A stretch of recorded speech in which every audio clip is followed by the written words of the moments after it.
அனைவருக்கும் வணக்கம். இன்றைக்கி வந்து த ரீடிங் ரூம் அதுலேருந்து பெனிஃபிட்ஸ் ஆஃப் ரீடிங் புக் அதை பற்றி பேச வந்திருக்கோம். இன்றைக்கி வந்து ஃபஸ்ட்டு பேச போகிறவங்க வந்து விவேகானந்தன் சார். நீங்கள் பேச ஆரம்பிங்க சார். விவேகானந்தன். எங்கள் வாழ்வும் எங்கள் வளமும் மங்காத தமிழ் என்று சங்கை முழங்க என்ற மாரிதாசன் ஐயா அவர்களின் வழிகளுக்கு எனக்கு அவையில் உள்ள அனைவருக்கும் இனிய வணக்கங்களை தெரிவித்துக் கொள்கிறேன். இன்னைக்கு வந்து நம்மளுடைய பெனிஃபிட்ஸ் ஆஃப் ரீடிங் புக்ஸ் அப்படின்ற ஒரு தலைப்பு கொடுத்துருக்காங்க. ரெட்ஃபோர்ட்ல எப்பயுமே ஒரு 15ஆம் தேதி அன்னைக்கு வந்து இந்த ஒரு நிகழ்வு நடந்திருக்கின்றது. ரொம்ப நல்ல முயற்சி. ஸோ அதில் வந்து அதில் கலந்துக்கிறதுக்கு எனக்கு மிக்க மகிழ்ச்சி. அதில் வந்து முதலாக சொல்லணும் அப்படின்னா வந்து இன்னைக்கு வந்து பெனிஃபிட்ஸ் ஆஃப் புக் அப்படின்னு சொல்கிறப்ப வந்து இன்னைக்கு வந்து ரொம்ப முக்கியமான நாள். ஒரு இன்ஜினியராக சொல்லணும் அப்படின்னா இன்னைக்கு வந்து நேஷ்னல் இன்ஜினியர்ஸ் டே, விஸ்வேஸ்வரய்யா அவரோட பிறந்தநாள். அதே மாதிரி வந்து ஒரு நம்மளுடைய எல்லாருக்குமே ரொம்ப பரிச்சயமான பேருங்கிற அண்ணாவோட பிறந்தநாள். அதுலேருந்து நான் ஆரம்பிக்கலாம்னு நினைக்கிறேன். ஏன்னா வந்து இன்னைக்கு வந்து அண்ணா அப்படின்ற 3 எழுத்து வந்து தமிழ்நாட்டில் யாராலையும் மறக்க முடியாத ஒரு நபர். அவரோட புத்தகங்கள், அவருடைய பேச்சு, அவருடைய எழுத்து என்னைக்குமே வந்து மக்கள் மத்தியில் ரொம்ப எப்பயுமே அது வந்து இன்னைக்கு ஒரு உயிரோடு இருக்குது அப்படின்னே சொல்லலாம். அவர் எழுதின பணத்தோட்டம் பொத்தமாக இருக்கட்டும், இன்னும் நிறைய புத்தகங்கள் இருக்குது. எல்லாமே ரொம்ப சிறப்பான ஒரு நபர். அவர் வந்து அவருக்கு வந்து இன்னைக்கு ஒரு ஆப்ரேஷன் பண்ணணும் அப்படின்னு சொன்னா கூட 2 நாள் கழிச்சு வச்சுக்கோங்க அப்படின்னு சொன்னா, ஏன் அப்படின்னா ஒரு புக்கு படிச்சுட்டுங்க, அந்த புக்கை முடிக்கணும் அப்படின்னு சொல்றதா இருக்கட்டும். ஸோ வந்து ஒரு புத்தகம் அப்படின்றது ஒரு மனிதனை வந்து அது வந்து நம்ம என்னென்னலாம் தெரியல அப்படின்றத ஒரு லைப்ரரிக்குள்ள போனால் நமக்கு தெரியும்னு சொல்லுவாங்கல்ல. ஸோ அந்த மாதிரி வந்து இந்த புத்தகம் தான் ஒரு மனிதனாக மாற்றுறதுக்கு ஒரு மிகப்பெரிய அடிக்கோல் இட்டு இருக்குது. ஸோ எப்பயுமே வந்து இந்த புத்தகம் அப்படின்ற ஒரு விஷயத்துல வந்து அல்ல குறையாத தேன் கூடு போலதான் புத்தகம் சொல்லுவாங்க. எப்பயுமே வந்து நம்ம நீங்க ஒவ்வொரு வாட்டி ஒரு புக் ஒரே புக்கை திருப்பி படிக்கிறப்ப புது சிந்தனைகள் உருவாக்கும். இப்போ வந்து பெரிய கிரேட் சிஇஓவா இருக்கட்டும், இல்லைன்னா வாரன் பஃபெட் மாதிரி ஒரு பெரிய வந்து பொருளாதார அறிஞராக இருக்கட்டும், அவங்க எல்லாருக்குமே புத்தகத்தின் துணை கொண்டுதான் அவங்க வந்து இந்த அளவுக்கு முன்னேறி இருக்காங்க. ஸோ அப்போ வந்து என்னன்னா ஒரு சிஇஓ வந்து ஒரு புக்கு படிக்கிறாரு அப்படின்னா வந்து அந்த புத்தகத்தினால புது ஐடியா கிடைக்கும். அந்த ஐடியா கிடைக்கிறதுனால அவர் பெரிய அளவுக்கு போவாங்க. சரி, அதாவது இந்த உலகத்துல வந்து எப்பயுமே ஒரு புக்குன்றது ஒரு நல்ல ஒரு ஃப்ரெண்டா வச்சுட்டு ரொம்ப நல்லா இருக்குன்றதான் சிறந்த ஒரு விஷயம். ஒரு புத்தகத்துல படிச்ச ஒரு விஷயம் என்னன்னா வந்து ஒரு நாளைக்கு ஒரு 10 பக்கம் அப்படி படிச்சோம் அப்படின்னா வந்து வருஷத்தோட கடைசியில வந்து பார்த்தோம்னா ஒரு 3650 பக்கம், ஆவரேஜா பார்த்தா 3000 பக்கம் படிச்சா கூட வருஷத்துல ஒரு 20 புக் படிச்சு முடிச்சிடலாம்னு சொல்றது தான். கண்டிப்பா வந்து இந்த புத்தகம் வந்து வாழ்க்கையில நிறைய விஷயத்த கொடுத்துருக்குது. இன்னைக்கு வந்து உலக அரசியல் மாறி இருக்கு அப்படின்னா அதுக்கு முக்கிய காரணம் புக்கு. ஸோ எப்படி வந்து ஜெர்மன்ல இருக்கிற நம்மளுடைய காரல் மார்க்ஸ் வந்து இன்னைக்கு வரைக்கும் பேசப்படுறாரு. இன்னும் 200 வருஷம் கழிச்சு காரல் மார்க்ஸா பேச போறாங்க அப்படின்னா அவர் வந்து தன்னோட வாழ்க்கையில ஒரு 30 வருஷத்தை லைப்ரரியிலே இருந்தாரு. இன்னைக்கு வந்து பிறந்தநாள் பேரறிஞர்னா வந்து கன்னிமரா லைப்ரரி இருக்கிற எல்லா புத்தகத்தையும் படிச்சனாலதான் ஏரல் பல்கலைக்கழகத்துல போய் வந்து உங்களை வவல்ஸ் இல்லாத ஏபிசிடி இல்லாத ஒரு 100 வார்த்தை சொல்லுங்க அப்படின்னு சொன்னா அடுத்த செகண்டே வந்து அவர் ஆரம்பிச்சதுன்றதுக்கு புக்கு தான் ரொம்ப முக்கியம். ஸோ இப்படி வந்து ஒவ்வொன்றா சொல்லிட்டே போயிருக்கலாம். வந்து என்னன்னா நம்ம பகத்சிங் வந்து தூக்கு மேடைக்கு போறதுக்கு முன்னாடி வரைக்குமே வந்து புக்கு படிச்சுட்டே இருந்த ஒரு நபர். இப்படி வந்து இந்த புத்தகம் வந்து எல்லாரோட வாழ்க்கையும் மாற்றி இருக்குது. எப்பயுமே ஒரு வரலாறு அப்படின்னு சொன்னோம்னா இன்றைய செய்தி நாளை வரலாறுன்னு ஒரு பேப்பர்ல கூட சொல்லியிருப்பாங்க தெரியுமா. ஸோ அப்போ வந்து எந்த அளவுக்கு வரலாறு நமக்கு தெரிஞ்சா மட்டும்தான் வந்து நம்மளுடைய எதிர்காலத்துக்கு சிறப்பாக இருக்கணும். ஒருவரோட தோல்வியை வந்து இன்னொருத்தர் சரியா படிச்சுட்டாரு அப்படின்னா அவர் அந்த தப்பை செய்ய மாட்டாரு. எப்பயுமே ஒரு நாவல், இப்போ நீங்க வந்து சேவா மேடம்ல நிறைய சுஜாதா நாவல்ஸ்லாம் படிச்சுட்டு இருப்பாங்களே. ஸோ அப்போ வந்து ஒரு புத்தகத்தை ஒரு நாவல் மாதிரி படிக்கிறப்ப நம்ம வந்து நம்ம வாழ்க்கையை ஒவ்வொரு கேரக்டருக்குள்ளேயும் நம்ம உள்ள வச்சு பார்க்க முடியும். ஸோ இந்த கேரக்டர் மாதிரி இருந்தால் எப்படி இருப்போம், இந்த கேரக்டர் இருந்தால் எப்படி இருந்தாருன்னு சொல்லிட்டு அப்போ பல பேரோட வாழ்க்கையை நம்ம வாழ்ந்து பார்க்கக்கூடிய ஒரு அனுபவத்தை ஒரு புத்தகம் கொடுத்துரும். ஸோ அப்போ வந்து இந்த மாதிரி இந்த புத்தகம் துணை கொண்டு நம்ம வந்து இருக்கணும். ஸோ நானும் என்னோட லைஃப்ல பார்த்தீங்கன்னா ஒரு 300லேருந்து ஒரு 350 புக் வரைக்கும் நான் படிச்சிருக்கேன். நான் எல்லா கேட்டகரிஸ் புக்கும் படிச்சிருக்கிறேன் நான். ஸோ அப்போதான் தெரியும் நம்ம வந்து எந்த இடத்துல நிற்கிறோம். So where we are standing, so where we want to go அப்படின்றது அங்கே தான் தெரியும். கண்டிப்பாக வந்து எல்லா நூட்களும் ரொம்ப முக்கியம். ஸோ யாதும் முறை யாவரும் கேளு தீதும் என்றும் திறத்துறவாரா. கடைசியாக அதில் சொல்லுவாங்க, பெரியாரை வியத்தலும் இளமே, சிறியாரை இகழ்தல் அதனிலும் இளமே. கண்டிப்பாக வந்து இந்த உலகத்தில் வந்து நமக்கு நம்ம செய்யக்கூடிய எல்லா நன்மை தீமைக்கு நம்ம மட்டும்தான் பொறுப்பாக முடியும். கண்டிப்பா இன்னைக்கு இந்த வாய்ப்பளித்த அனைத்து நல்வுகளுக்கும் நன்றியை தெரிவித்துக்கிறேன். நன்றி, வணக்கம். தேங்க்யூ சார், ரொம்ப அருமையாக சொன்னீங்க. Thanks a lot sir. அடுத்தது நித்யா மேம் இருக்கீங்களா? கதிரவன் சார் நீங்கள் பேசுங்க சார். சார் கேட்கல, மியூட்டில் இருக்கீங்க. இப்போ கேட்குது இல்லைங்களாம்மா? கேட்குது. நீங்கள் ஆரம்பிங்க சார். ரைட்டு. ரொம்ப மகிழ்ச்சிம்மா. எனக்கு இந்த ஃபோரத்தில் இவ்வளோ ஒரு அருமையான பணியில் நீங்கள் ஈடுபட்டிருக்கீங்கிறது ரொம்ப ஆச்சரியமாகவும் அதே சமயத்தில் மகிழ்ச்சியாகவும் இருக்குது. படிக்கிறதுங்கிறது கல்வி அல்லது வாசித்தல் அப்படிங்கிற பழக்கங்கிறது ஒரு மிகச்சிறந்த பழக்கம். வாசித்தலுடைய சிறப்புகளை, கல்வியினுடைய சிறப்பை பற்றி சொல்லும்பொழுது வள்ளுவர் என்ன சொல்றாருன்னா, யாதானும் நாடாமல் ஊறாமல் எந்துணையும் சாந்துணையும் கல்லாதவாருங்கிறாரு. One should read till he goes to the grave அப்படின்னு. அதாவது கடைசி நிமிஷம் வரைக்கும்.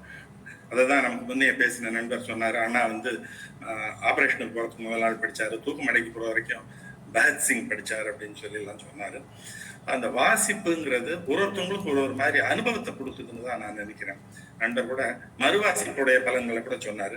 வாசிப்புங்கிறது என்னை பொறுத்த வரைக்கும் தனிப்பட்ட முறையில் எந்த ஒரு பொழுதுபோக்குக்காக படிக்கிறாங்க சில பேர், பொழுதுபோக்குக்காக படிப்பாங்க சில பேர், நேரத்தை வின் பண்ணுறதுக்கு நேரம் சும்மா பஸ்ஸுக்காக உட்காந்துருக்கேன் படிக்கிறேன்றது, நாவல் படிக்கிறோம். ஆனாலும் படிக்கிறதுங்கிற பழக்கத்துக்கு ஆளாகும் பொழுது கூடவே சிந்தனை அப்படிங்கிறது வருது. சிந்தனை வளர்ந்துகிட்டே போகுது.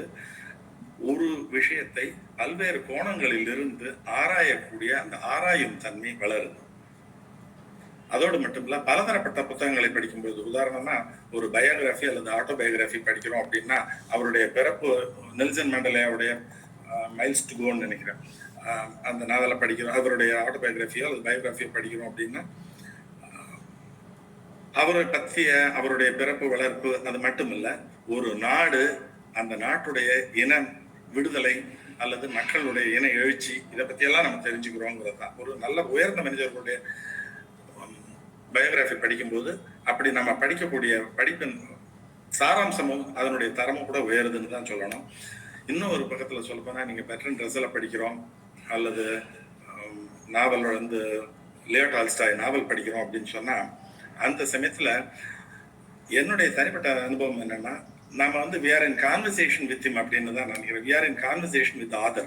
நீங்க படிக்கிற பொழுது ஒரு கேள்வி பதில் அல்லது ஒரு உரையாடல் உங்களுக்கும் அவருக்கும், ஆசிரியருக்கும், அந்த நாவல் ஆசிரியருக்கோ அல்ல கட்டுரை ஆசிரியருக்கோ, அவருக்கும் உங்களுக்கும் ஒரு உரையாடல் போய்கிட்டே இருக்கும். நீங்க கேள்வி கேட்பீங்க அல்லது அவருக்கு அது பதில் சொல்வார், இல்லாட்டினா அவர் சொன்ன வார்த்தைகளுக்கு நீங்க கேள்வி கேட்டு பிற்பாடு சிந்திப்பீங்க. இந்த மாதிரி இருக்கு. ஆக உலகின் மிகச்சிறந்த அறிவாளிகளோடு நீங்கள் உரையாடி கொண்டிருக்கிறீர்கள் புத்தகங்களின் மூலம் அப்படிங்கிறது தான் அதுல நம்ம கவனிக்க வேண்டிய ஒண்ணு. படிப்பு அல்லது வாசித்தல் ஒருவரை எப்படி எல்லாம் மாற்றக்கூடும் அப்படிங்கிறதுக்கு ஆண்டன் செக்கோவுடைய ஒரு அருமையான ஒரு சிறுகதை ஒண்ணு உண்டுங்க.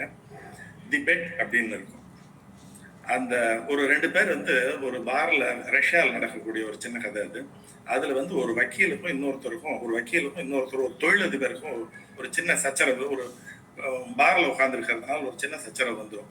அப்போ அவன் சொல்லுவான், எனக்கு வந்து 5 லட்சம் ரூபிள்ஸ் பணம் தர முடியுமா அப்படின்ட்டு. நீ ஜெயிலுக்கு போனா நான் அந்த 5 லட்சம் ரூபாய் நான் கொடுத்துருவேன் அப்படின்னு சொல்லி இன்னொருத்தர் சொல்லுவான். இதை பந்தயமா வச்சுக்குவாங்க.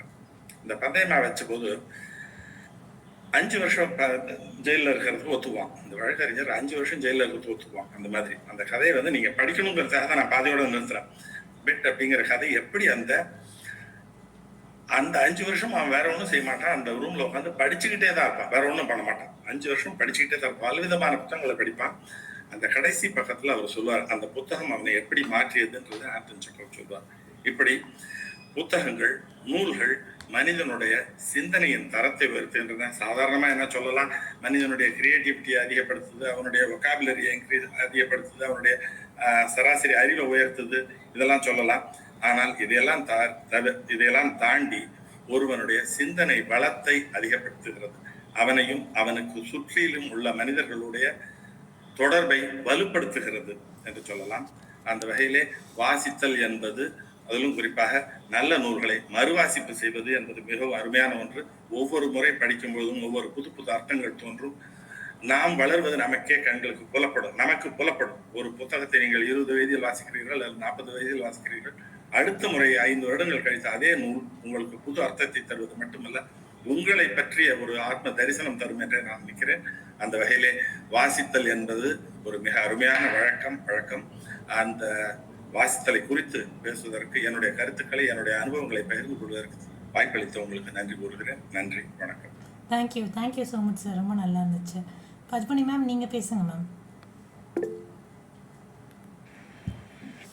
எல்லாருக்கும் வணக்கம். ரொம்ப நாளாச்சு இந்த ஃபோரம்ல வந்து பேசி. இன்னைக்கு ரொம்ப அழகான டாபிக் பத்தி சொன்னதுனால நானும் வந்து கலந்துக்கணும்னு வந்தேன். புத்தகங்களோட என்னோட அறிமுகம் வந்து ரொம்ப ரொம்ப ரொம்ப ரொம்ப சின்ன வயசுல நடந்திருக்கும்னு நினைக்கிறேன். ஏன்னா வளரும் போதே நாங்க படிக்க எழுத ஆரம்பிக்கிறதுக்கு முன்னாடியே என்னுடைய தகப்பனார் வந்து நிறைய புத்தகங்கள் வாங்கி கொடுத்துருக்காங்க. பொம்மை போட்ட புத்தகம்னு வச்சுப்போமே, அதுல ஆரம்பிச்சு அதுல இருந்து என் தகப்பனார் படித்த பல நூறு புத்தகங்கள்ல பாதிக்கு மேல நானும் படிச்சிருக்கேன். அவர் ஒரு தீவிர படிப்பாளி ஆனதுனால எங்களுக்கும் எல்லா புத்தகங்களும் வாங்கி தந்திருக்காரு. அதே மாதிரி என் தாயார் வந்து ஒரு பள்ளிக்கூடத்துல தலைமை ஆசிரியரா இருந்ததுனால அந்த பள்ளிக்கூடத்தை சேர்ந்த ஒரு நூலகம் இருந்தது அங்க, கவர்மெண்ட் ஸ்கூல் அது. அந்த நூலகத்துல இருந்து எங்களுக்கு எல்லா விதமான லிட்டரேச்சரும் கொண்டு வந்து கொடுப்பாங்க. அவங்க என்ன சொல்லுவாங்க, தமிழ் லிட்டரேச்சர் படிக்கணும் ரொம்ப முக்கியம், அதே சமயம் வந்து மற்ற இலக்கியங்களும் நீங்க தெரிஞ்சுக்கணும்னு சொல்லி பெங்காலி, ஹிந்தி, மலையாளம், தெலுங்கு அதுல இருக்கிற எல்லா பெஸ்டா இருக்கிற சிறந்த புத்தகங்களை கொண்டு வந்து தந்திருக்காங்க. எல்லாம் மொழியாக்கம் பண்ணப்பட்டதுதான் தமிழ்ல. இருந்தாலும் அவங்களுடைய வாழ்க்கை முறை பத்தி எல்லாம் தெரிஞ்சுக்கிறதுக்கு ரொம்ப உதவியா இருந்தது.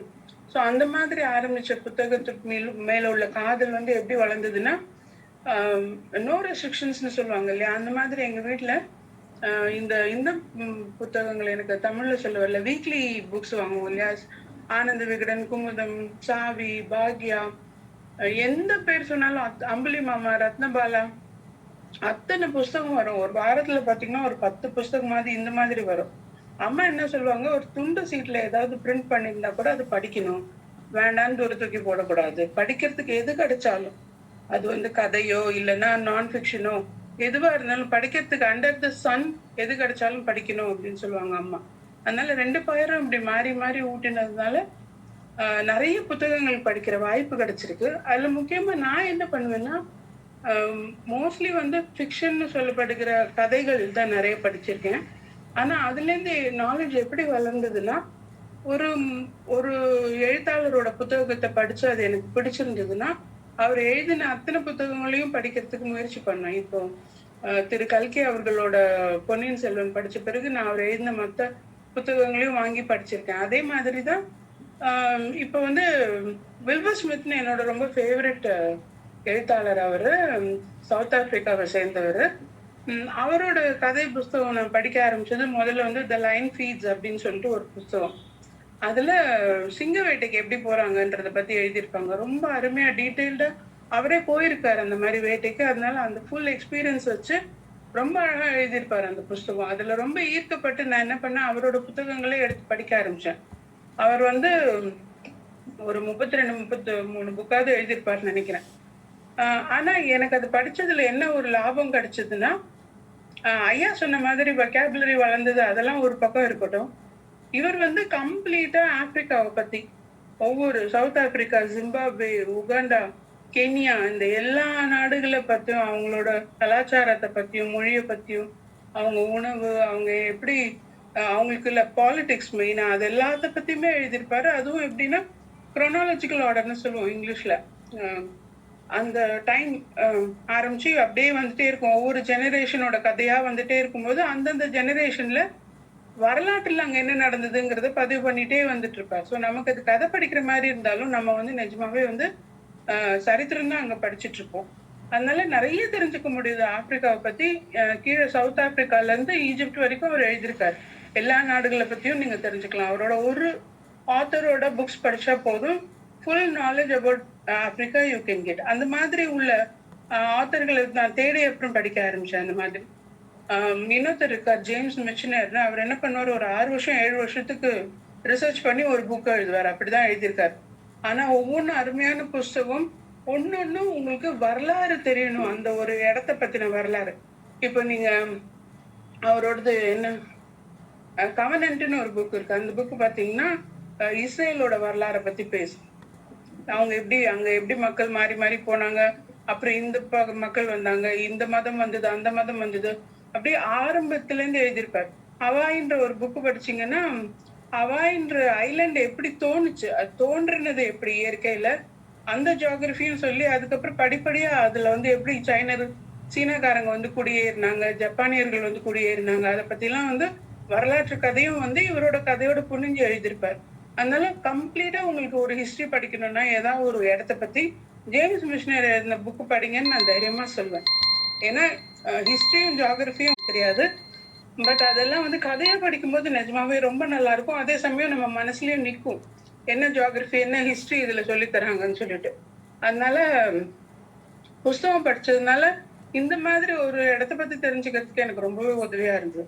நான் அந்த மாதிரி புத்தகங்களை இப்பவும் தேடி தேடி படிக்கிறேன். இப்பவும் சரித்திரம்னா ஒரு வியப்பு இருக்கு, அதனால சரித்திர புத்தகங்கள் நிறைய தேடி தேடி படிக்கிறேன். வாய்ப்பு கொடுத்ததுக்கு ரொம்ப நன்றி. தேங்க்யூ. தேங்க்யூ பத்மினி மேம், ரொம்ப அருமையாச்சு ma'am. Thanks a lot. Suresh sir சொல்லுங்கள் சார். வணக்கம் மேடம். இந்த நிகழ்ச்சி ஏற்பாடு பண்ணதுக்கு first I would like to appreciate and thank நீங்கள் யூ. பேசுகிறீங்களா சார்? ஹலோ, நீங்கள் ஸ்பீச் கொடுக்க போகிறீங்களா? இல்ல should I give a singer? யா பேசுவா? நீங்கள் இப்போ தான் சொன்னீங்களா? எனக்கு தெரியாது. நான் ஒரு ஆர்டர் எழுதி வச்சேன். இல்லை நீங்கள் பேசுங்க, யூ கேன் டாக். நீங்கள் பேசுங்க சார். என்ன அப்படின்னா, பத்மினி மேடம் சொன்ன மாதிரி ஐ ஸ்டார்டட் ரீடிங் கல்கி அண்ட் சாண்டில்யன்.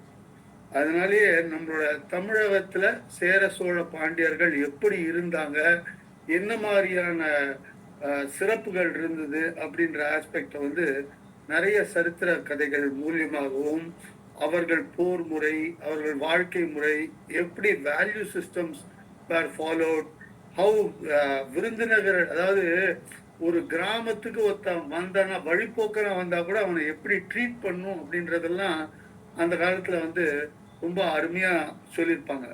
நம்ம வந்து இன்னைக்கு வீட்டுக்கு வந்தாலே எப்படி ட்ரீட் பண்றாங்க அப்படின்ற ஆஸ்பெக்ட் கொஞ்சம் கொஞ்சமா கம்மியாயிட்டு இருக்கிற நிலைமையில, அந்த காலத்துல அந்த திண்ணை அப்படின்ற இடத்துலயே பாத்தீங்கன்னா யார் வேணாலும் வந்து அங்க உட்காந்து நிழல் எடுத்துட்டு அங்க மோரோ இல்ல தண்ணியோ குடிச்சிட்டு தேவைப்பட்டா சாப்பாடும் சாப்பிட்டுட்டு போற மாதிரி ஒரு அருமையான ஒரு கல்ச்சர் இருந்திருக்கு அப்படின்ற ஆஸ்பெக்டை வந்து நம்ம பார்க்கும் பொழுது வந்து it is mainly through books.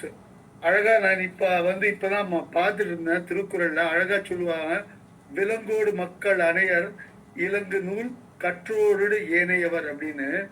அந்த விதத்துல பாத்தீங்க அப்படின்னா நம்ம வந்து if we have to develop our self, life long learning sir சொன்ன மாதிரி இட் ஷுட் பி தேர். இன்னைக்கும் நான் வந்து ஒரு 5 பக்கமாவது படிச்சுட்டு தான் தூங்கணும் அப்படின்ற ஒரு ஆட்டிடியூட் வச்சிருக்கேன். And I also join courses. வீட்டிலலாம் கூட திட்டுவாங்க, எதுக்கு இவ்வளோ போய் பணத்தை கட்டி பண்றீங்க அப்படின்னு. But I still feel that it is essential to upgrade அப்படின்றதுல. இந்த ரீட் ஃபோர்ட்டை பொறுத்த வரைக்கும் why I love it, I am not regular, now and then I am coming, but still I really enjoy it. அப்படின்னா இன்டர்பிரிட்டேஷன், பெர்செப்ஷன், ஒருத்தர் வந்து present பண்றாங்க அப்படின்னா அவங்க பார்வையில அந்த புத்தகம் எப்படி இருந்திருக்கு, என்னெல்லாம் பார்க்குறாங்கன்ற ஆஸ்பெக்ட் பார்க்கும்போது ரொம்ப அருமையா இருக்கு. That is something I really enjoy about it.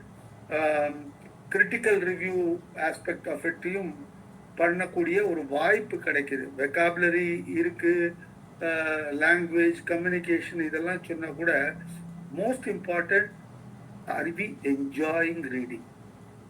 If you are not enjoying reading, irrespective of whatever the book is, we will not be able to present it. உண்மையிலே சேவா மேடம்லாம் சுஜாதா கதை சொல்லும்போது எவ்வளோ ருசிச்சு சொல்றாங்க அப்படின்றத பார்க்கும்போது எனக்கே ஒரு வியப்பு வரும். ஆகா, எவ்வளோ உள்வாங்கியிருந்தா அந்த கதையை வந்து அவ்வளோ அழகா சொல்றாங்க அப்படின்னு. அதே மாதிரி நிறைய பேர் இந்த தளத்தில் அருமையாக இந்த புத்தகத்தை சொல்லி பண்றதுனால நமக்கே ஒரு ஆசை ஏற்படுகின்றது. ஓ, இந்த புக்கு இவ்வளோ விஷயம் இருக்கா, இதெல்லாம் நம்ம கத்துக்கலாமா அப்படின்ற ஒரு இட் இஸ் லைக் இந்த விளக்கு வந்து இது பண்ற மாதிரி நம்மளோட அறிவை தூண்டுறதுக்கு இந்த விஷயங்கள் இருக்குன்றது ரொம்ப அருமையான ஒரு விஷயமா நான் பார்க்குறேன். நன்றி. தேங்க்யூ சார், ரொம்ப நல்லா இருந்துச்சு சார். ரமேஷ் சார் நீங்கள் பேசுங்க சார்.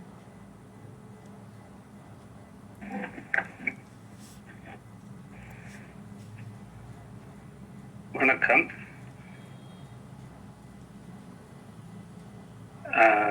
நன்றி, ஒரு வாய்ப்புக்கு நன்றி. கேக்குதா? ஆடிபிளா இருக்கா? நல்லா இருக்கு சார், கேக்குது சார். கேட்குது, சொல்லுங்க. Okay okay okay thank you. Actually புத்தகம் படிக்கிறதுல உள்ள நன்மைகள் அப்படின்னா, நான் சின்ன வயசுல பார்த்தீங்கன்னா இந்த அம்புலி மாமா, ஈசாப் கதைகள் அதெல்லாம் எங்கள் அப்பா வாங்கி கொடுப்பாங்க. அதெல்லாம் படித்து கொஞ்சம் அப்படியே அது கூடயே ட்ராவல் பண்ணுவோம். ஒரு விக்ரமாதித்தன் கதை போகும்போது அவர் தோளில் நம்ம ஏறிண்டு போகிற மாதிரி ஒரு ஃபீல் இருக்கும். அது மாதிரி ஈசாப் கதைகளில் பார்த்தீங்கன்னா நான் எனக்குலாம் இன்னுமே ஞாபகம் இருக்கும். எறும்பை பார்த்தாலே ஞாபகம் வரும். ஒரு எறும்பு வந்து ஒரு மழை பெஞ்சிட்டு இருக்கும்போது ஃபுட்டெல்லாம் மழை காலத்துக்கு முன்னாடி ஃபுட்டெல்லாம் ட்ராவல் பண்ணி கொண்டு வந்து சேர்த்து வைக்கும். பட் ஒரு வெட்டுக்கிளி வயலின் வாசிச்சுட்டு நிற்கும். கடைசியாக பார்த்தீங்கன்னா மழை பெய்யும் போது அது சாப்பாடு இல்லாமல் இறந்து போயிடும். அப்படின்லாம் சின்ன சின்ன விஷயமெல்லாம் அந்த ஈசாப் கதைகளில் நிறைய படிச்சிருக்கிறேன் நான். ஸோ அதெல்லாம் இன்னுமே அப்படியே இது சிறு வயதில் படித்ததெல்லாம் இப்போ அப்படியே ரீகால் பண்ணும். அதுக்கப்புறம் கொஞ்சம் வயசாகி காலேஜெலாம் போனோன்னா இந்த ராஜேஷ்குமார், சுபா, சிவசங்கரி, லக்ஷ்மி, சுஜாதா இவங்க புத்தகங்கள்லாம் படிப்போம். இப்போ கூட ஒரு 3 நாள் முன்னாடி டெல்லி போயிட்டு நான் ஃப்ளைட்டில் லேண்ட் ஆகும்போது அப்படியே கிட்டக்க ஏர்போர்ட்டில் பக்கத்தில் வீடெல்லாம் தெரிஞ்சுக்கிட்டே வருது. அதை ராஜேஷ்குமார் எப்படி எழுதுவார்னா, விமானம் அதன் உயரத்தை இழந்து கொண்டிருந்தது அப்படி எழுதுவார். ஸோ அந்த அந்த விஷயம் எனக்கு அப்படியே ஞாபகம் வந்தது. ஸோ அந்த மாதிரி நம்ம வாழ்க்கையிலேயே புத்தகங்கிறது ஒரு பின்னி பிணைஞ்ச விஷயமா நான் கருதுறேன். புத்தகம் படிக்கிறதுல என்னென்ன பயன் இருக்கு அப்படின்னு பார்த்தோம்னா, நம்மளுடைய நேச்சுரலி நம்மளோட அறிவை வந்து ஜாஸ்தி பண்ணிட்டே இருக்கு. அறிவுன்னொன்னா நம்ம ரொம்ப படிச்சுட்டோம் அறிவுன்னு நினைக்கிறோம். அறிவு என்பது நமக்கு தெரிஞ்ச விஷயங்கள் ஒரு ராக்கெட் சயின்ஸ் படிச்ச ஆளுக்கு தெரியாது. ராக்கெட் சயின்ஸ் படிச்ச ஆளுக்கு இப்ப அவங்களுக்கு நமக்கு இருக்கிற அறிவுகள் இருக்காது. அறிவுங்கிறது ஒரு ஒரு விஷயத்தை பத்தி புது புது விஷயத்தை பத்தி தெரிஞ்சுக்கிறது, அறிந்து கொள்ளுதல் அறிவுங்கிறாங்க. அந்த மாதிரி விஷயங்கள் பல விஷயத்துல நமக்கு நாலேஜ் இம்ப்ரூவ் ஆகிறதுக்கு வாய்ப்பு இருக்கு. நம்மளோட வொக்கபுலரி அது வந்து கண்டிப்பா இம்ப்ரூவ் ஆகிட்டே இருக்கும். ஸோ எப்படி ஒரு விஷயத்த நம்ம ஃபோக்கஸ் பண்றது அப்படின்னு ரொம்ப யூஸ்ஃபுல்லா இருக்கும். ஈவன் இப்போ இருக்கிற ரிசர்ச்சில் பார்த்தீங்கன்னா நம்மளுடைய மென்டல் வெல்னஸ்க்கு புத்தகம் படிக்கிறது வந்து ரொம்ப மேம்படுத்துறதுக்கு யூஸ்ஃபுல்லாக இருக்குன்றாங்க. அதுமாதிரி எமோஷனல் இன்டெலிஜென்ஸ் அந்த கோஷன்ட்டை இம்ப்ரூவ் பண்ணுது சொல்கிறாங்க புத்தகத்தில். இதெல்லாம் வந்து ரிசர்ச்சில் ஒன்று ஒன்றா கண்டுபிடிச்சிட்டு இருக்கிறான். ஸோ இதெல்லாம் தான் நம்ம வந்து அந்த நம்ம புத்தகம்னு சொல்றது இப்போ நிறைய புக்லாம் வந்துருந்தா கூட அந்த ஒரு பேப்பர் புத்தகத்தில் பரட்டும் போது தான் இந்த விஷயங்கள்லாம் கிடைக்கும் அப்படின்னு சொல்கிறாங்க. அது மாதிரி பார்த்தீங்கன்னா நம்ம கற்பனை திறன் உயரும். புதுசு புதுசாக நிறைய தெரிஞ்சுக்கிறோம். நம்ம ஏற்கனவே ஒரு விஷயம் தெரிஞ்சு வச்சிருப்போம், அதில் வந்து ஒரு புத்தகம் படிக்கும்போது நம்மளோட கோணமே டோட்டலாகவே மாறுறதுக்கான வாய்ப்பு இருக்கு.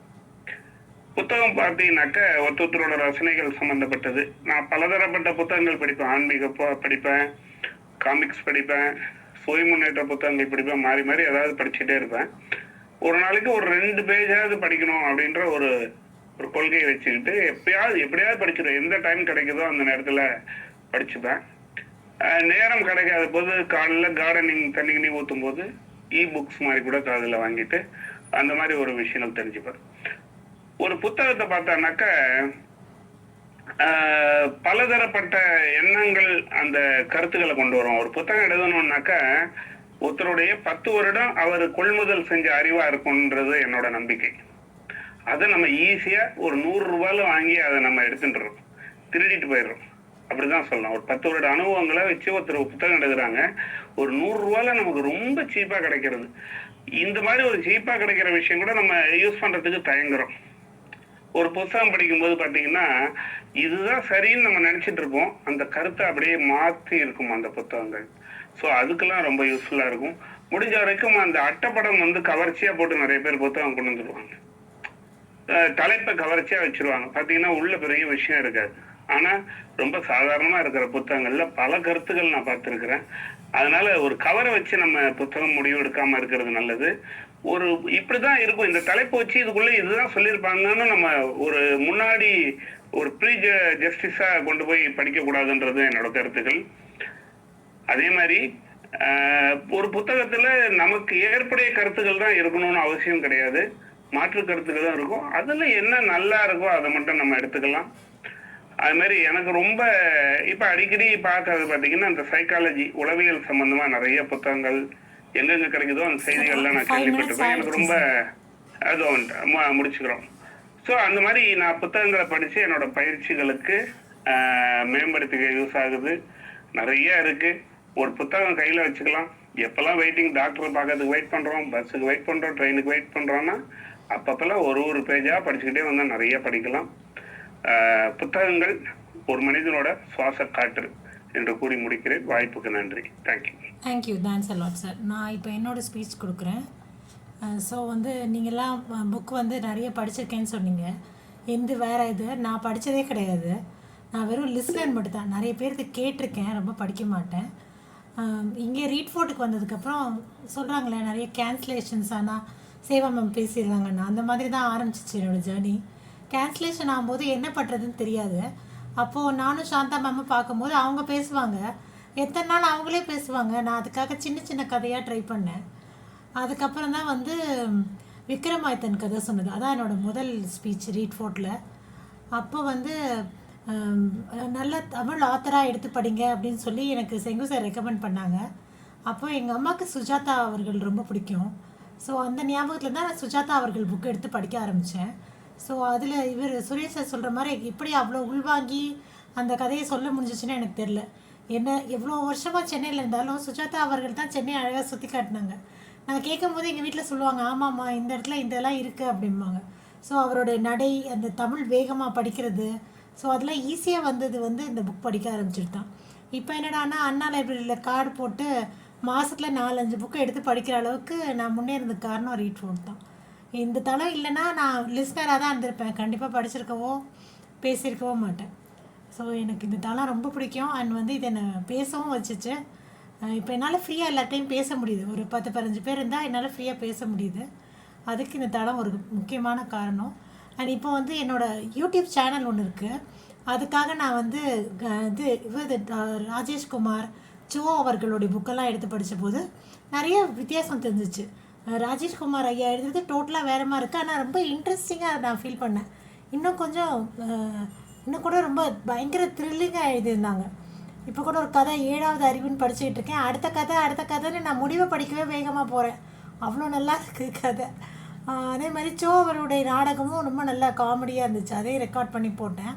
இப்போ டெய்லி நான் எனக்கு போர் அடிக்குதுன்னா டிவி பார்க்குறத குறைச்சிட்டு நிறைய புக்கு படிக்க ஆரம்பிச்சிட்டேன். அப்படிங்கும்போது ரொம்ப சந்தோஷமாக ஃபீல் பண்ணேன்.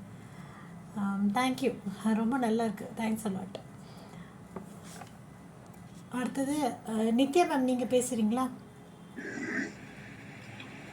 சொல்லுங்கள் பத்மினி மேம். சேவா பட்டுக்கோட்டை பிரபாகர் படிச்சிருக்கீங்களா? இல்லை மேம், படிக்கிறேன் மேம். ட்ரை பண்ணுங்க, ரொம்ப பிடிக்கும் உங்களுக்கு. Yeah sure, thank you ma'am. சஜஷனுக்கு ரொம்ப நன்றி. நான் அடுத்தது போய் லைப்ரரியில் தேடி கண்டுபிடிச்சி எடுத்துடுறேன் ma'am. Thank you ma'am. Nithya ma'am, நீங்கள் பேசுங்க. நித்யா மேம் கேட்குதா? மேம் இந்த கேக்குதுங்க மேம். பேசு. அந்த இருங்க மேம், இந்த ஒரு நிமிஷம். இல்லை வேறு யாராவது பேச சொல்லுவா மேம்?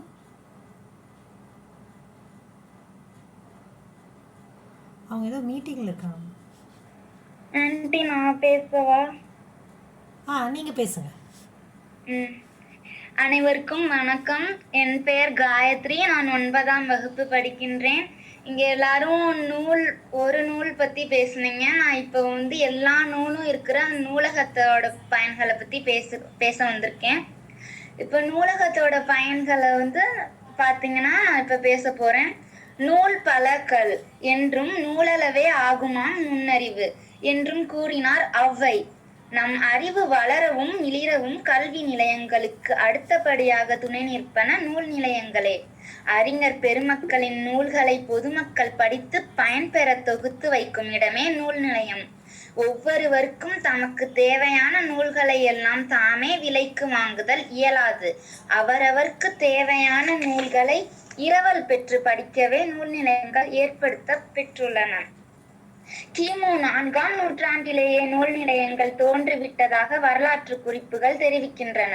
3 தமிழ் சங்கங்களிலும் நூலகங்கள் இருந்தன என்று கூறப்படுகிறது. தொடக்க காலத்தில் களிமண் ஏடுகளையும் ஏட்டு சுவடிகளையும் கொண்டிருந்தன. அச்சுப்பொறியும் தாளும் கண்டுபிடிக்க பெற்ற பின்னர் நூலகங்கள் வளர மலேசியாவில் உள்ள இளநில் மாநில நூலகமும் அமெரிக்காவில் உள்ள அமெரிக்க கூட்டரசு சட்ட மாமன்ற நூலகமும் உலகிலேயே மிக பெரியவை. கல்கத்தாவில் உள்ள தேசிய நூலகமும் மும்பையில் உள்ள மைய நூலகமும் இந்தியாவிலேயே பெரியவை. தஞ்சை சரஸ்வதி மகால் நூல் நிலையமும் சென்னை கன்னிமாரா நூல் நிலையமும் சென்னை பல்கலைக்கழக நூல் நிலையமும் தமிழ்நாட்டளவில் பெரியவை. பொது நூலகம், பல் நூலகம், நூலகம், பல்கலைக்கழக நூலகம், நடமாடும் நூலகம் என பல வகையான நூலகங்கள் உள்ளன. தனியார் நூலகங்களும் உள்ளன. நூலகம் நல்ல காற்றோட்டமும் வெளிச்சமும் இருக்கை வசதியும் கொண்டதாக இருத்தல் வேண்டும். நூல்கள் துறை வாரியாக அடுக்கி வைக்கப்பட்டிருத்தல் வேண்டும். விரும்பும் நூலை விரைந்தெடுக்க நூற்பட்டியல் இருத்தல் வேண்டும். நூலகரும் உதவியாளரும் இருத்தல் வேண்டும். மாணவரும் மக்களும் தங்கள் அறிவை பெருக்கிக் கொள்ளவும் பொது அறிவு வளர்த்து கொள்ளவும் நூலகம் பெரிதும் பயன்படுகிறது. ஓய்வு நேரத்தை பயனுள்ள வகையில் செலவிட உதவுகிறது. வசதியற்றவரும் படித்து முன்னேற வாய்ப்பளிக்கிறது. ஆசிரியர்களுக்கும் ஆராய்ச்சியாளர்களுக்கும் மிகுந்த பயனளிக்கிறது. புனிதமுற்ற மக்கள் புது வாழ்வு வேண்டில் புத்தக சாலை வேண்டும் நாட்டில் யாண்டும் என்ற பாரதிதாசனின் விருப்பத்தை நிறைவேற்றும் வகையில் நூலக வளர்ச்சியில் அரசு அக்கறை காட்டுகிறது. நாமும் தேநீரிக்கும் இடத்தினை தேடி மொய்க்கும் வண்டு போல் நூலிருக்கும் இடமாகிய நூலகத்தை நாடி சென்று கற்போமாக, அதற்கு தக நிற்போமாக, அந்த நூலை படிப்போமாக என்று கூறி என்னுடைய உரையை முடிக்கின்றேன், நிறைவு செய்கிறேன். நன்றி, வணக்கம். வாய்ப்பு அளித்ததற்கு ரொம்ப அருமை, ரொம்ப நல்லா இருந்துச்சுமா. தேங்க்யூ. நித்யா மேம், நீங்கள் இப்போ பேசுகிறீங்களா? அனைவருக்கும் உற்சாகமான இரவு வணக்கம். மனிதரெல்லாம் அன்பு நெறி காண்பதற்கு மனோபாவம் வானை போல விரிவடைந்து தனி மனித தத்துவமாம் இருளை போக்கி சக மக்கள் ஒன்றென்ப உணர்வதற்கும் மூளையிலோர் சிறுநூலும் புதுநூலும் ஆயின் முடிதனிலே சுமந்து வந்து தருதல் வேண்டும் என்ற பாரதிதாசனின் வரிகளுடன் புத்தகம் நமக்கெல்லாம் ஒரு புதையலாம். ஒரு மனிதனின் அறிவின் ஆரம்ப ஒளி புத்தகத்திலிருந்தே தொடங்குகிறது. ஒரு புத்தகம் திறக்கப்படும் போது ஒரு சிறையின் கதவு மூடப்படுகிறது. வரலாற்று சாதனை நாயகர்களின் பின்னால் புத்தகங்கள் தான் ஒளிந்து கொண்டிருக்கின்றன. புதிய கருத்துக்களை, புதிய அர்த்தங்களை, புதிய விஷயங்களை, புதிய சிந்தனைகளை, புதிய பரிமாணங்களை புத்தகம் படிக்கும் பழக்கத்தினால் பெறலாம். புத்தகத்தின் பலம். புத்தகம் என்ன செய்யும்? அது அறிவை கொடுக்கும், ஆற்றலை பெருக்கும், கேலி செய்யும், கிச்சு கிச்சு மூட்டும், தன்னம்பிக்கை தரும், தாளாட்டச் செய்யும், வழிகாட்டும், வழியை மறக்கச் செய்யும், மனதை தடவி கொடுக்கும், மனதில் நமக்கெல்லாம் உட்கார்ந்து மௌனமாக ஆட்சி செய்யும், மனிதனை மாமனிதன ஆக்கும். ஒரு நாளைக்கு ஒரு புத்தகமாவது படிக்காவிட்டால் எனக்கு தூக்கமே வராது. தனது கனம் பொருந்திய வாசிப்பின் பழக்கத்தை இப்படி கூறுகின்றார் பண்டித ஜவஹர்லால் நேரு அவர்கள். மகாத்மாவை பாதித்தது அவர் கண்ட நாடகம் மட்டுமா? இல்லை இல்லை, ஒரு அற்புத புத்தகம் தான். எல்லோருடைய நலனில் தான் தனிப்பட்டவரின் நலனும் அடங்கி இருக்கிறது. ஜான் ரஸ்கின் எழுதிய அன்டு திஸ் லாஸ்ட் என்ற புத்தகம் தான் அந்த புத்தகம். ஆங்கில புத்தகத்தின் கருத்தை தனது வாழ்க்கையின் கருத்தாக மாற்றி வாழ்ந்தவர் தான் நமது மகாத்மா காந்தியடிகள். ஒரு நல்ல புத்தகம் ஒரு நல்ல மனிதனை உருவாக்குமா? ஒரு மனிதன் அவன் கையில் வைத்திருக்கும் புத்தகமே அடையாளம் காட்டுமா? எனக்கு பிடித்த புத்தகங்களை மட்டும் கொடுத்து என்னை என்னால் வாழ்நாள் முழுவதும் ஒரு சிறையில் இட்டாலும் கூட நான் கஷ்டப்படவே மாட்டேனே என்று சொன்னாராம் அறிஞர் மாஜினி. புத்தகத்தை பற்றிய உயர்ந்த ஒப்புதல் வாக்கு மூலம் அளிக்கின்றார் அவர். எதை படிக்க வேண்டும்? நாம் என்ன படிக்க வேண்டும்? நான் என்ன புத்தகம் படிப்பது? பள்ளி பாடங்களை படிப்பதற்கு நேரம் இல்லையே, படித்தால் எனக்கு போர் அடிக்குது என்று சில மாணவர்கள் கேட்கலாம். அவர்களுக்குரிய கேள்விக்கு இதுதான் உங்க பதில். உன் வயதுக்கேற்ற உனக்கு புரியுமான நல்ல புத்தகங்களை தேர்ந்தெடு. வாசிக்கும் பழக்கத்தை நீ நேசி. நீ கற்றுக்கொண்டென்றால் இந்த புது உலகம் உனக்கு காட்டும், புது அனுபவங்களை உனக்கு கொடுக்கும். புத்தக படிப்பு மற்ற மனிதர்களிடமிருந்து உன்னை தனியே வித்தியாசம் காட்டும். அது உன்னை சொல்லிலும் செயலிலும் உன்னை அறியாமலேயே உயர்ந்தவனாக வழிநடத்தி உன் அறிவை தீட்டும் ஆயுதமாகும். புத்தக பரிசு. உன் வீடு சிறியதாக இருக்கட்டும் பெரியதாக இருக்கட்டும், ஒரு அறையை கொண்ட ஒரு சிறிய வீடானாலும் உன் அலமாரியை இனி புத்தகத்தின் கூடாரமாக மாற்று. அங்கு புத்தகங்களை அடைக்கலம் செய். இனி யாருக்கும் நீ பரிசு வழங்கினாலும் நல்ல புத்தகத்தை பரிசாக கொடு. ஏனைய பரிசு பொருட்களை கூட புத்தக பரிசு தான் அழியாத நினைவு பரிசாகும். உனக்கு வேறு யாரு பரிசாலித்தாலும் புத்தகமாக தர வலியுறுத்து. வங்கியில் சேமிக்கும் பணம் ஒரு நாள் கரையக்கூடும், ஆனால் உன் மூளை வங்கியில் சேரும் புத்தக அறிவுக்கு கரைசல் என்பதே கிடையாது. உனக்கு நேரம் கிடைக்கும் பொழுதெல்லாம் உன் அருகில் உள்ள நூல் நிலையம் செல்ல தவறாது. நீ படிப்பதை உன் மூளைக்குள்ளே பதிப்பதோடு அவற்றை குறிப்பாக எடுக்கவும் பழக்கம் கொள். அந்த குறிப்புகள் நாளை உன் கனவின் குறிக்கோளை அடைய கை கொடுக்கும். எல்லோரையும் உனக்காக கைத்தட்ட செய்யும். புத்தகத்தின் அவசியத்தை பற்றி புரிந்து கொண்டீர்களா நண்பர்களே? நீங்களும் புத்தகத்தை எடுத்து படியுங்கள். 52 வாரங்கள் இருக்கின்றது ஒரு வருடத்தில். ஒரு வாரத்திற்கு ஒரு புத்தகம் என்றால் 52 புத்தகங்களை நீங்கள் படிக்கக்கூடும். நன்றி, வணக்கம் நண்பர்களே. தேங்க்யூ நித்யா மேம், ரொம்ப நல்லா இருந்துச்சு. தண்ணி குடிங்க மேம். தன மேம் நீங்கள் பேசுங்க. வணக்கம்மா. சேவாம்மா அவர்களுக்கும் இந்த இணைப்பில் இணைந்திருக்கும் அனைவருக்கும் இனிமையான வணக்கம். அதாவது புத்தகத்தின் நன்மைகள். ஆரம்பத்துல இருந்து நாங்க எங்க பிள்ளைங்க சின்னதா இருக்கையிலே புக்கு நிறைய வாங்கி கொடுப்போம். கோகுலம், அம்புலி மாமா. நான் மங்கையர் மலர் அப்ப ரொம்ப ஃபேமஸா அவர் வாங்குவேன். எங்க வீட்டுல அவர் ராஜேஷ்குமார் நாவல் படிப்பாரு. இப்படியே இருக்கும்போது பிள்ளைங்க சின்ன துண்டு அப்ப எல்லாம் பேப்பர்ல தான் கட்டி வரும், அதை எடுத்து படிச்சுக்கிட்டே இருப்பாங்க. அதனால அவங்க சின்ன வயசுல இருந்தே அந்த எழுத்து கூட்டி படிக்கும் பொழுது அந்த வார்த்தையினுடைய ஒழுங்கு, அந்த படிக்கணுன்ற ஆர்வம் வளர்ந்துச்சு. நான் பொதுவா புத்தகத்தை பத்தி சொல்றேன்னா எல்லா புக்கும் ஓரளவு படிப்பேன். அந்த ராஜேஷ்குமார் நாவல் மட்டும் எனக்கு அது என்னமோ ஒரு அலர்ஜி. மற்ற எல்லா புக்கும் ஆரம்பத்துல இருந்து நல்லா படிப்போம், பிள்ளைங்களும் படிப்பாங்க. அந்த புத்தகத்தினுடைய பொதுவான சிறப்பு பத்தி சொல்றோம். இந்த புத்தகம் அறிவை விசாலமாகவும் புதிய சிந்தனைகளையும் கருத்துக்களையும் தெரிந்து கொள்ள உதவுகிறது. கருத்து மாற்றம் புதிய கோணங்களையே தருகிறது. அதாவது முதல்ல இந்த காமிக்ஸ் படக்கதை மாதிரி வந்தது, அப்புறம் சின்ன சின்ன புக்கு சிறுகதை வந்தது, அப்புறம் நாவல்கள் வருது, அப்புறம் வரலாற்று நூல், அறிவியல் நூல், வரலாறு நூல், அறிஞர்களுடைய விஞ்ஞான வளர்ச்சி நூல், அந்த மாதிரி நிறைய ஆயிரம் அதிசயங்களை, அறிவின் அனுபவங்களை உள்ளடக்கி இருக்கிறது. ஒரு நூல் நிலையத்தை திறக்கப்படுவது 2 சிறைச்சாலைகள் மூடப்படுகிறதுன்னு சொல்லி நம்ம சுவாமி விவேகானந்தர் கூறியிருக்கிறார். தொட்டு தொட்டு பார்த்தால் காகிதம், அது தொடர்ந்து படித்தால் அதுவே வெற்றியின் ஆயுதம். தொட்டு தொட்டு பார்த்தால் காகிதம், அது வெறும் காகிதம். அது தொடர்ந்து படித்தால் இதுவே வெற்றியின் ஆயுதம். 1 கோடி கிடைத்தால் என்ன செய்வீர்கள் என்று கேட்டபோது ஒரு நூலகம் கட்டுவேன் என்று பதிலளித்தாராம் மகாத்மா. புத்துலகம் படைக்க புத்தகம் படிப்போம் என்கிறார் அப்துல் கலாம். நேரு அவர் தன் சடலத்தில் இறந்த பிறகு என்னுடைய சடலத்தின் மேல் மலர்களுக்கு பதிலாக புத்தகங்களை வையுங்கள் என்று கூறியிருக்கிறார். அங்க அலகாபாத்துக்கு ஒரு முறை நாங்க அவர் இல்லத்துக்கு போயிருக்கும் பொழுது பார்த்தோம், ஒரு அறை முழுதும் புத்தகங்கள் தான். அந்த மாதிரி அவருக்கு ஆரம்பத்திலே புத்தகத்தினுடைய ஆர்வம் அதிகமாக இருக்கிறது. ஓய்வு நேரத்தில் பயனுள்ளதாகவும் அறிவை மேம்படுத்தவும் காரிருளில் செல்பவர்களுக்கு ஒளியாகவும் துணையின்றி செல்பவருக்கு வழிகாட்டியாகவும் விளங்குகிறது. தனிமைக்கு இனிமை என்றால் அது புத்தகம்தான், சிறந்த மௌனமான நண்பன். புத்தகம் வாசிப்பதற்காக, வாசிப்பு யோசிப்பதற்காக, யோசிப்பதை கடைபிடிப்பதற்கான அறிவை உயர்த்தும். புத்தகத்தை விட வாழ்க்கையில் கடைபிடிக்க வேண்டும். அந்த படித்ததை நாம் கடைபிடித்து நடக்க வேண்டும். அதைதான் வள்ளுவரும் கற்க கசடர கற்பவை கற்றபின் நிற்க அதற்கு தக என்று சொல்லியிருக்கிறார். அதாவது புத்தகங்கள் படித்தால் உடலில் ஏற்படும் மாற்றங்கள், மூளைக்கு வேலை. புத்தகத்தை விட நல்ல நண்பன் வேறு இல்லை. அதுல ஒரு சின்ன கவிதை.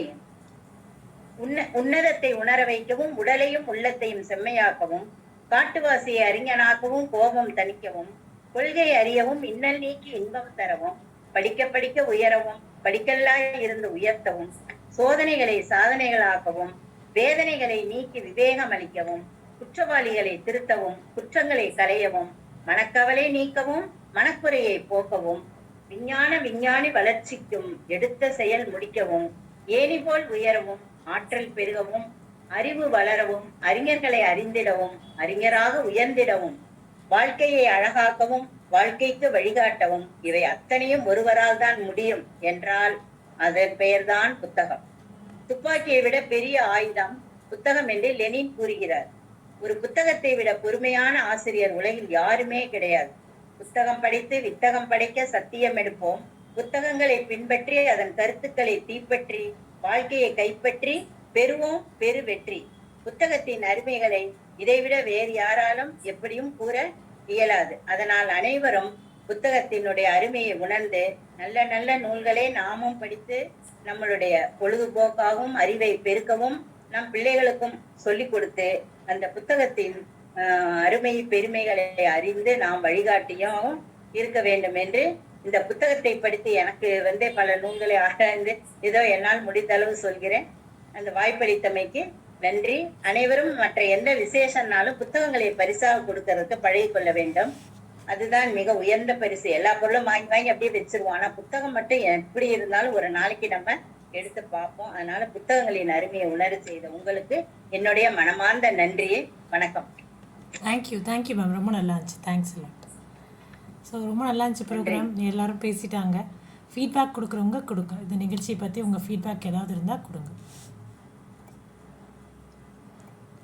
யாருக்காவது ஃபீட்பேக் சொல்லணுமா? இருக்குமா, ரொம்ப இந்த மாதிரி ஒரு நிகழ்ச்சியில இதுதான் நான் முதல் தடவையாக கலந்துக்கிறேன். ஒரு நல்ல பயனுள்ள நேரமா இருக்கு. 1 மணி நேரம் அப்படின்னு சொல்றோம், 1/4 மணி நேரம், அது 1 மணி நேரம் மிக பயனுள்ளதாக இருக்கு. பல பேர் புத்தகத்தை பற்றின பார்வையை பகிர்ந்துக்கிறோம். பிறருடைய பார்வை நமக்கு புத்தகத்தை பத்தி தெரியப்படுத்துது.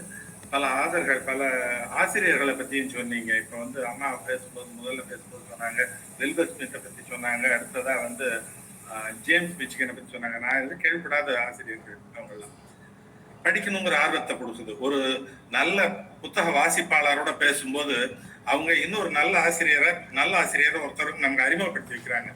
இன்னொரு வார்த்தையில சொல்ல போனா இன்னொரு நண்பரை நமக்கு அறிமுகப்படுத்தி வைக்கிறாங்கன்னு தான் சொல்லணும். அந்த விதத்துல இந்த நிகழ்ச்சி மிக அருமையா இருந்தது. மாணவ மணிகள் அல்லது அவங்களுடைய மிக இளைஞர்கள் மாணவர்களா தான் இருப்பாங்கன்னு நினைக்கிறேன். 2 பேர் கலந்துக்கிட்டது எனக்கு மிக மிக மகிழ்ச்சி தந்தது. ஒரு பையன் மாணவர் நூலகத்தை பேசினா, இன்னொரு மாணவியின் புத்தகங்களை பத்தி பேசுறது ரொம்ப மகிழ்ச்சி. வாசிப்பு அப்படிங்கிற பழக்கம் நம்மளுடைய பேசும்போது ஒருத்தவங்க சொன்னாங்க சுவாசம் மாதிரி இருக்கணும்ட்டு. ரொம்ப மகிழ்ச்சி. இதுதான் என்னுடைய ஃபீட்பேக்காக தரேன். இந்த முயற்சி தொடரணும். உங்களுடைய மாதத்துக்கு ஒரு முறையோ 2 மாதத்துக்கு ஒரு முறையோ இந்த மாதிரி சொன்னீங்கன்னா பல நண்பர்கள் தங்களுடைய கருத்துக்களை பகிர்ந்து கொள்வது மிக அருமையா இருக்கும். சிறப்பான நிகழ்ச்சிமா. மிக்க நன்றிம்மா. Thank you sir. ஸோ டாபிக் தான் சார் தேடுறது பெரிய வேலையாக இருக்குது. யாருக்காவது டாபிக் இருந்துச்சுன்னா எனக்கு கொஞ்சம் வாட்ஸ்அப் பண்ணிவிடுங்க. மாதம் டாபிக் தேட முடியல என்னால். நான் சொல்றேன், என்னுடைய நண்பர்கள் இருக்காங்க. நான் பேசுறதுக்கு நான் சொல்லியிருக்கேன் உங்கள்கிட்ட நான் பேசிட்டு அப்புறம் உங்கள்கிட்ட சொல்லலான் இருந்தேன். இன்னொரு நண்பர் ஸ்டாலின் ராமகிருஷ்ணன் ஒரு நண்பர்கிட்ட பேசியிருந்தேன். நிறைய வாசிப்பார். 4000 பிரபந்தத்திலிருந்து கம்யூனிசம் வரைக்கும் நிறைய படிக்கக்கூடியவர். நான் அவர்கிட்ட சொல்லியிருக்கேன். உங்கள்கிட்ட நான் நண்பர் கொடுத்து உங்களுடைய அனுமதியோட நான் உங்கள்கிட்ட பேச சொல்றேன். இல்லை நான் ரீட் ஃபோர்ட்டில் பேசுறதுக்கு சொல்ல சார். ஒவ்வொரு மாதம் 15 டாபிக் தேடுறது பெரிய வேலையாக இருக்குது. யாருக்காவது ஐடியா இருந்துச்சுன்னா எனக்கு வாட்ஸ்அப் பண்ணுங்க. இது வரைக்கும் நீங்க என்ன டாபிக் போட்டிருக்கீங்கன்னு ஒரு 2-3 சொன்னீங்கன்னா ஒரு ஐடியா கிடைக்கும். எப்படி ஃபர்ஸ்ட் டைம் ஸ்பீச், அதாவது ஃபர்ஸ்ட் டைம் கவிதைன்னு வச்சோம் மேம். எந்த கவிதை வேணா பேசலாம் அப்படின்னு. அப்புறம் அடுத்த வாட்டி ஆகஸ்ட் 15th ஒரு தடவை பண்ணோம் சுதந்திர தினத்தை பத்தி. அதுக்கப்புறம் ஸ்பீச் எதை பத்தி வேணாலும் ஸ்பீச் கொடுங்கன்னு கொடுத்தோம். இந்த வாட்டி நான் இந்த புக்கை பத்தி சொன்னேன். 4 செஷன் 4 மாசம் 4 முடிஞ்சிச்சு. ஒவ்வொரு மாசமும் இது எனக்கு எதை சொல்றது எப்படி எடுக்கிறதுன்னு ஐடியா வரமாட்டேங்குது. ஸோ யோசிச்சு சொன்னீங்கன்னா ஒவ்வொரு மாசமும் ஒவ்வொரு டாபிக் அந்த மாதிரி போடலாம் இல்லையா? எல்லா மாதம் 15 போது எல்லாருக்கும் அந்த இன்ட்ரெஸ்ட் வரும். அவங்க டாப்பிக்கை கொண்டு வரலாம். எல்லாரும் ஹெல்ப் பண்ணால் கொஞ்சம் ஈஸியாக இருக்கும்னு எனக்கு தோணுது. எல்லாரும் சொல்லுங்க. ஃபர்ஸ்ட் ஒன்று எடுப்போம், அடுத்தது இன்னொன்று எடுப்போம். ஸோ எல்லா டாப்பிக்கும் பேசினா கொஞ்சம் ஈஸியாகவும் இருக்கும் நமக்கு. நான் டீச்சர்ஸ் டே பற்றி போடலான்னு பார்த்தேன். அதாவது உங்களுடைய டீச்சரை பற்றி சொல்லுங்கன்னு. பட் அது எவ்வளோ பேருக்கு இன்ட்ரெஸ்டாக வரும்னு எனக்கு தெரியல. நல்லா இருக்கும், நிச்சயமா நல்லா இருக்குமா. ஏன்னா எல்லாரும் ஒரு ஆசிரியரையாவது தங்களுடைய மனசுல சுமந்துகிட்டே தான் இருக்கும். ஸோ அப்போ நெக்ஸ்ட் டைம் வேணா அதை போட்டு பார்க்கலாம். சில்ட்ரன்ஸ் டேக்கு அடுத்த மாதம் போடலான்னா குழந்தைங்க வர வைக்கிறதுலாம் கஷ்டம். நான் ஆக்சுவலாக குழந்தைங்க ஸ்லாட் எடுத்துக்கிட்டு இருந்தேன். இப்போ எந்த குழந்தையும் வர மாட்டேங்குது. என் பொண்ணே என்னை பார்த்தா அலறி அடிச்சு ஓடுது. அதனால நான் பயந்து போய் ஸ்லாட் எடுத்துட்டேன். அது நான் வந்தாலே எனக்கு டைம் இல்லை, தயவு செஞ்சு போயிடுறீங்கன்னு அப்படிங்குது. அதனால குழந்தைங்க ஸ்லாட் எடுக்கிறதே நான் நிறுத்திட்டேன். வேண்டாம், அவங்களாம் வரணும். மல்லு கட்டி பிடிச்சி இழுத்தா ரெட் ஃபோர்ட்டில் புள்ள பிடிக்கிறாங்கன்னு நினச்சிட போகிறாங்க அப்படின்ட்டு. நித்யா மேம் பசங்கள்லாம் அவ்வளோதான் ரொம்ப டென்ஷன் ஆகிடுச்சுங்க. என்னடா இந்த அம்மாவுக்கு ஒரு வேலையில் போல. இல்லை மேடம், ஐ திங்க் நம்ம இதை if you are going to spread with schools and say that இந்த மாதிரி பண்ணுங்க அப்படின்னு சொல்லிட்டு வேணா பார்ட்டிசிபேஷன் சர்டிஃபிகேட் மாதிரி கொடுத்தா ஐ திங்க் நான் சர்டிஃபிகேட் நாங்கள் ட்ரை பண்ணி பார்த்தோம் சார். அது அவ்வளோ ஒர்க் அவுட் ஆகலை எங்களுக்கு. அப்படியா? அதனால நான் விட்டுட்டேன். சரி, நான் வேணா I'll check whether it can be done in some schools. யாராவது குழந்தைங்க வந்து பேசினா நல்ல விஷயம்தான். பட் போதுமா? 2 பேர் 10 பேருக்கு 2 மாணவர்கள் வந்தா கூட பெரிய விஷயம். கரெக்ட். இன்னைக்கே 2 பேர் வந்திருந்தாங்க, நல்லா இருந்துச்சு. இன்னைக்கு நித்யா மேம் பொண்ணு வந்திருந்தாங்க, அவங்க மட்டும் தான். ஆமா. 9th நித்யா மேம் அவங்க. ஆசிரியரோட பொண்ணு அது வந்து அருமையா பேசுவோம் எப்பவுமே. ஸோ நான் தான் ஒரே ஒரு நாள் எடுத்து அதை மட்டும் ரெக்கார்ட் பண்ணி போடலான்னு தான் இந்த ஐடியா வந்தேன். ஒரே ட்ரையாக இருக்கக்கூடாது அப்படின்ட்டு. கரெக்ட். ஏன்னா எல்லா நாளும் புக்குங்கும் போது அது ஒரு மாதிரி ட்ரை ஆகிடுது ஒரு கட்டத்தில். இல்ல மேடம், நீங்க சொன்ன மாதிரி இந்த கவிதை பத்தி பேசுனது, இல்ல சுதந்திர தினத்தை பத்தி பேசுனது, அந்த மாதிரி டீச்சர் நீங்க எடுத்தாலும் நல்லா இருக்கும் அப்படின்ற மாதிரி, உங்களுக்கு பிடிச்ச தலைவர் ஏன் பிடிச்சாரு அந்த மாதிரி எடுக்கலாம். இயற்கை சம்பந்தப்பட்டதோ இது பண்ணலாம். உங்களுடைய கல்வி அனுபவங்கள், ஸ்கூல்ல how was your schooling அப்படின்ற ஆஸ்பெக்ட் ஒரு தடவை எடுத்து நீங்க பேச வைக்கலாம். என்ன அந்த மாதிரி விஷயம்லாம் எடுத்துட்டு வரும்போது உங்களுடைய parents how they influenced your reading அப்படின்ற மாதிரி ஒரு டாபிக் எடுத்துட்டு வரலாம். So there are plenty of options that is available. உங்களுக்கு தெரிஞ்சதை எனக்கு கொஞ்சம் வாட்ஸ்அப் மட்டும் பண்ணுங்க. ஸோ எனக்கு கொஞ்சம் 15th அப்போ ஈஸியாக இருக்கும். நான் ரொம்ப யோசிச்சு தான் இதே எடுத்தேன். சரி சரி, எனக்கு ஹெல்ப் பண்ணிங்கன்னா எனக்கு கொஞ்சம் ஈஸியாக இருக்கும். அதனால தான் நான் டைப் பண்ணி உங்களுக்கு அனுப்புறேன் மேடம். யா ப்ளீஸ் எல்லாருமே கொஞ்சம் தெரிஞ்சதை எனக்கு அனுப்பி வைங்க. சரி, எவ்ரி மந்த் 15th போது எல்லா மாதமும் எடுக்கணும் இல்லையா? வணக்கம் மேடம், நான் ரமேஷ் பேசுறேன். நான் கொடுக்கலாமா ஃபீட்பேக்? ஒரு நிமிஷம் சார். சுரேஷ் சார் கொடுத்ததுக்கப்புறம் கொடுக்குறீங்களா? மேடம் நான் கொடுத்துட்டேன் ஃபீட்பேக் ஆல்ரெடி. மெயினா ஆச்சா ஃபீட்பேக்கா, அதான் இந்த ப்ரோக்ராமை பொறுத்த வரைக்கும் நீங்க சொன்ன மாதிரி வித்யா